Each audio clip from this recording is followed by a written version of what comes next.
Alrighty, so a little bit of an impromptu beer review with my best friend Richie here. He's gifted me a beer from Japan, which is pretty damn cool. No, we did not go to Japan though because COVID's running rampant and flights are kind of a bitch right now. But thankfully, our local LCBO was kind enough to bring these in. So, shit, let's just do it. We're a few drinks in. Should be fun.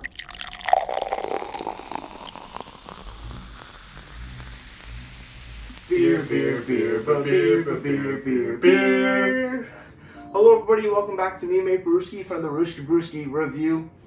You know when you lose hearing in one ear for a minute and you hear I just got that. That's not fun. That's fine. Sorry. Back on topic. We have beer. This is Richmond, one of my best friends here. He brought beer for us. And today, the beer that we are reviewing is from Nest. Is it Nest Beer? So the company is actually Hitachino. Hitachino. And what we're reviewing today is a strong beer. It's an amber ale. So it's described as a red brown ale brewed with high kilned malts. The roasted malt sweetness and fragrant aroma hops make this beer a deeper and pleasant brew. And it's standard bottle coming in at 6% ABV. 6% ABV amber ale. That's pretty hefty. That's a hefty amber ale for sure. Yep. Here, I'll crack it open.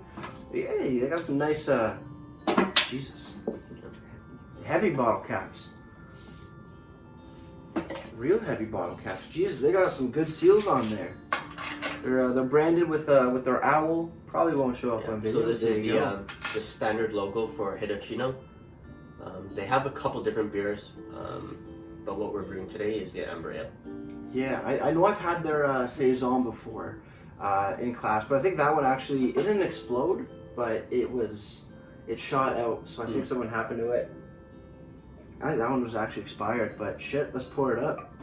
6% amber ale from Japan, I'm down. That's a dark amber. Yeah. My glass is a little smaller than yours. That's a pretty color. Yes. That's almost red, not amber.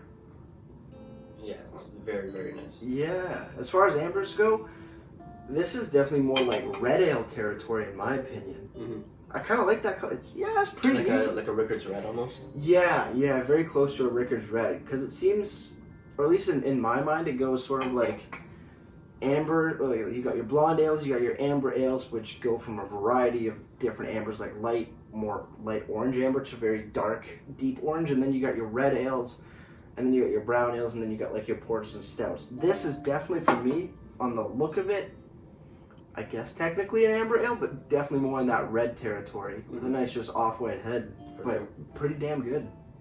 Give it a smell. Okay, let's do the non-smoking hand. Yeah, caramel, toffee coming off of it. I'm not getting really any roastiness. Then again, I don't think roastiness is specific for amber ales usually, but so I like that how they use the malts, the roasted malts, but not coming across in the nose.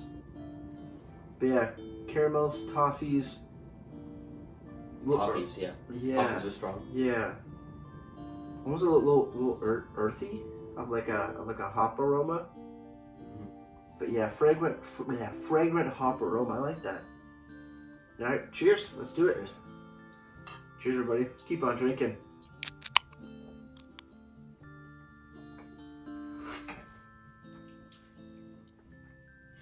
Okay. It's good. I like that. It does have that metallic-y taste that I get from amber ales. That's the one style where I get that more irony taste of it. I haven't figured out what it is, whether it's the hops or the malts that they use, or a combination. It's not specific to this beer. It crosses a lot of amber ales for at least my palate. That's one thing I've always noted. And this one seems to have just a fair bit of that flavor profile for myself. How about yourself? What are you getting out of it?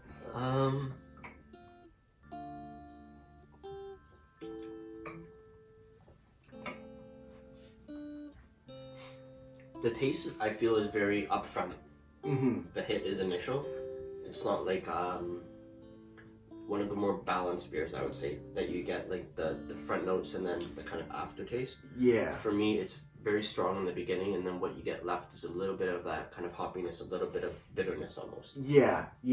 But I will say that it's a very, very smooth beer still, and I think that's kind of representative of all like Japanese beers. They're very, very smooth. They're clean. You know what I mean? Yeah, no, it does finish clean for sure. Yeah. With for me at least a little bit of like an earthy hop, sort of like spiciness in a sense. Not hot heat spice or like baking spice. It's very unique to hops or whatever, but it does finish fairly clean. Yeah, and that's a good thing, because some of them are either for amber ales either too sweet of a finish, or they can be like kind of astringent. This is a strict cutoff point. Excuse me, and here you go. Agreed. Yeah. Oh, I like that. Fragrant. Fragrant. Body's good on it. Nice like full-bodied amber ale. Carbonation on here is higher than what I'm used to for ambers, but I like it. It's not taking away any flavors. You're not getting that carbonic acid that just covers stuff up. And it's not overly bloating kind of thing. Because sometimes with over-carbonated beers, you feel it. And you feel your stomach just expanding just because of fucking CO2, air, and shit. Yeah. But this is crisp, but it's full body. It's like a hybrid between a crispy boy and like a more smoother beer. And on the nose, you definitely get a little bit, like quite a bit of that maltiness actually. Right? Yeah. It's quite malt for a little bit of like a biscuity note out of it too. It's like I'm in sensory class. That's pretty damn good. What else do they have? Any ingredients? No, it just says contains barley, product of Japan, imported by Azawa Canada Incorporated from Richmond Hill. That's pretty cool.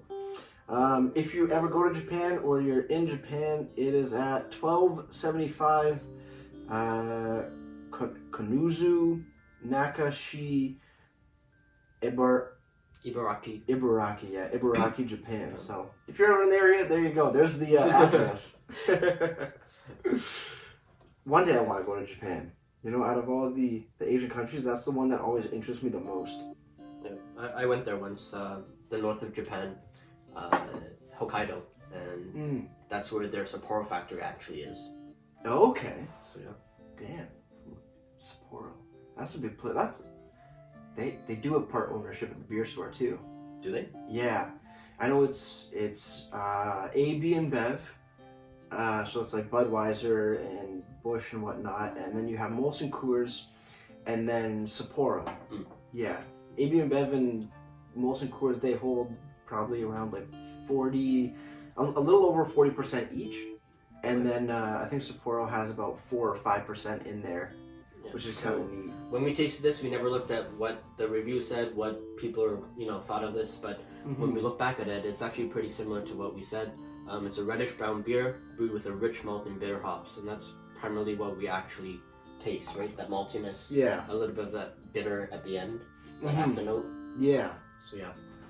And it has that good balance where it's definitely malt forward, but in the finish you get that more earthy bitterness, and it kind of earthy and almost, for me at least, a little floral, which is kind of nice. But the toffees of it and then sort of the caramelly notes blend it really well together, so it's not just a weird mix of like you got half of one style of flavor and then directly go into another style in a split second. It flows well, and that's what usually makes a beer, for at least myself, is when they can have that transition period where it's smooth, because some beers become either like really malty, so you have more of those like richer, toffees, caramels, bready, biscuity, and then it switches completely over to a sharp hop bitterness. So like either florally or some